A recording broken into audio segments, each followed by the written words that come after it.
Let's talk about the Charity Shield a bit more. Community Shield even. Wow, I'm showing my age there a bit there. Community Shield tone. Cass even. What's going on? Cass, that's who you are. Yeah, Cass, that'll do. Kelechi Iheanacho, he got the winner, late penalty at Wembley yesterday. I wonder if this is the season where we see that transition of Vardy being phased out and the likes of Iheanacho being phased in as the main guy. He had a really, really good second half of the season, Iheanacho, last season. What do you think about what you saw, first of all, from Leicester yesterday and their prospects this season with a Vardy who at some points got to stop scoring goals and slow down? Well, I'll take the first point on Leicester as a team. They obviously went with a lot more experience. Brendan Rodgers chose probably as close as to a team that would be starting lineup on the opening game in the Premier League. I thought Ndidi and Yuri Tielemans first half really dominated the midfield because they're two quality midfielders. Both win the ball. One can drive forward more than the other. Ndidi is fantastic at recovering. If he gets in trouble, like he did in the game, and makes a last ditch challenge to try and get to Mahrez. He's capable of that, Ndidi. I thought it was nice to see Harvey Barnes back because he had a long-term injury, and I thought he had a really good game.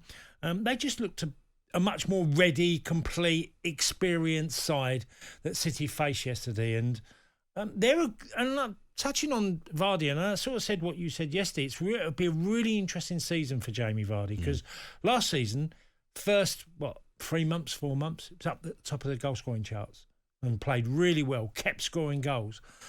Didn't have quite as good in numbers. I thought his performances in the second half of last season were good, and I think you talk about Iheanacho as a player. I think he benefited from a lot of stuff that Vardy did. So I think Brendan will keep with that. But I do feel Vardy still needs to keep the numbers and his performances high because expectation at Leicester is to be a team challenging for Champions League spots. They've fallen short twice in 2 years on the bounce. Just short. Last year would have been harsh for them because they were pretty much there all the way, wasn't they? They were. We'll hear from Brendan Rodgers in just a second, but I've got Leicester this season to finish. I've got them battling it out with Man United, for the fourth place spot. I really, really rate Brendan Rodgers as a manager. I really rate, indeed, I think he's one of the best midfielders in the Premier League. I'm really gutted that my club, Arsenal, haven't really tried to throw the bank at getting someone like him, and I think he's really underrated, actually, as well. I think this is the season where I hope that Iheanacho really shows the player that I think many of us first saw at Manchester City. I'm a big fan of Pereira.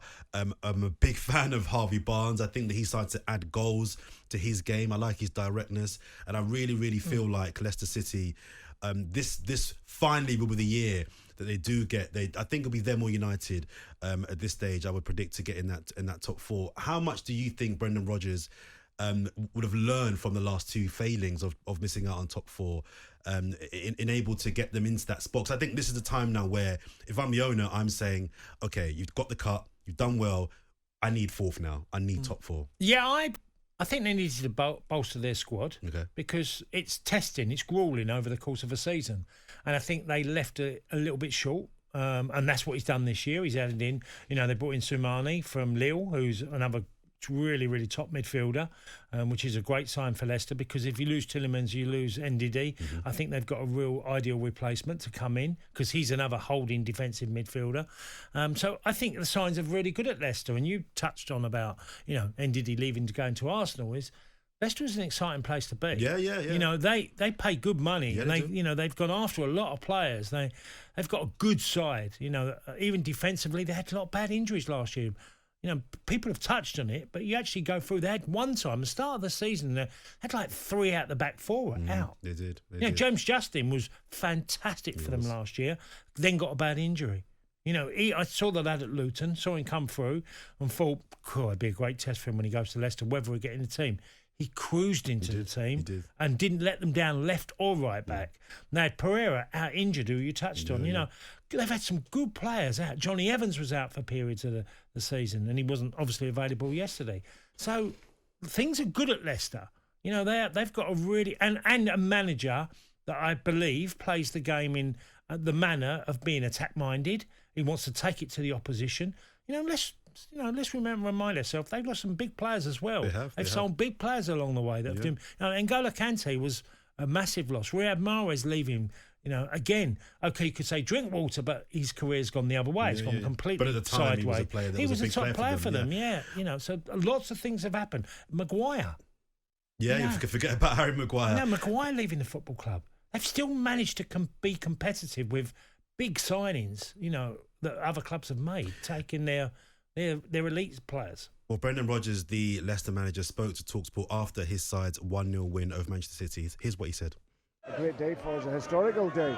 And obviously to come into a game like this here, you're here on merit, and you're obviously playing against the Premier League champions, who are a top-class team. So, it was a very good game. The atmosphere was great. Nice to have the supporters back in the stadium, and with some chances in the first half. You've always got to defend against Man City. They've got big quality, but we kept fighting, kept running, and we looked dangerous towards the end of the game. I really rate Brendan Rodgers, the Leicester City manager there, speaking to talkSPORT. I'm a big fan of his. I think he'll be the difference in why I think Leicester might pip United to that fourth spot. I think United have got a really good squad there, but I just think as a manager, I think he'll be the difference.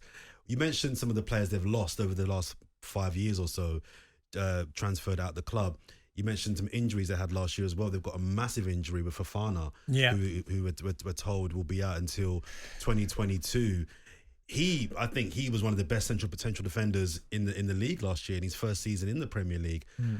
Do you have confidence that they can, manage without him? Because they didn't start the season well last year when they had those injuries, but they were roundabout. They were hanging on in that kind of European spot until they got their players back. How big a blow would that be for Leicester? Well, it's a blow. Of course, it's a blow. Apart from breaking his leg, I read this morning he's done ligament damage as well. Oh dear. So that's an added problem that it will be 6 months before he comes back. Minimum, yeah. So, it's a big one. I like Soyuncu. I think he's real talented.